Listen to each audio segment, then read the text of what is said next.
Sikupata. Mwenyezi Mungu anajua kwa nini sikupata.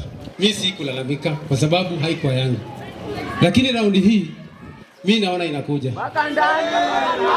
Kwa sababu mwenye ameshikilia eneo hili ambaye ni Mheshimiwa Mofaya anataka kusimama juu.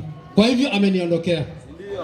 Na amenipatia mkono wa buriani ya kwamba nisimame na nichukue. Kwa hivyo 2027 majaliwa Mwenyezi Mungu, mimi nikikuja daktari tutasaidiana na wewe kwa sababu free medical camp sasa itakuwa Kayole Central na itakuwa all through. Kwa sababu mimi ni daktari na mimi ni professional. Kwa hivyo hiyo itakuwa kipaumbele. Alafu hao vijana wanalalamika sana kushikwa na polisi.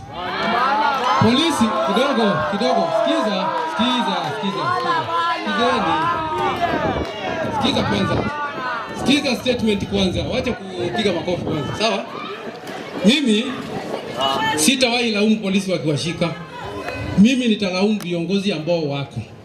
Kwa sababu hawa viongozi wangewapatia kazi ya kufanya, hamngekuwa wengi hivi. Si ni kweli? Kwa hivyo viongozi wawapatia kazi ya kufanya, ndio polisi wasiwe na kazi ya kufanya ya kuwashika. Sawa sawa? Mimi nimemaliza. Haya, asante daktari wa Mugondo, naona wewe ni daktari wa vijana. Lakini wakuambie saa hii serikali, sikiza hapa kijana. Serikali imefanya juhudi, at least naona na niko proud na ringa ya kwamba most of the vijana naona hapa wakoboka.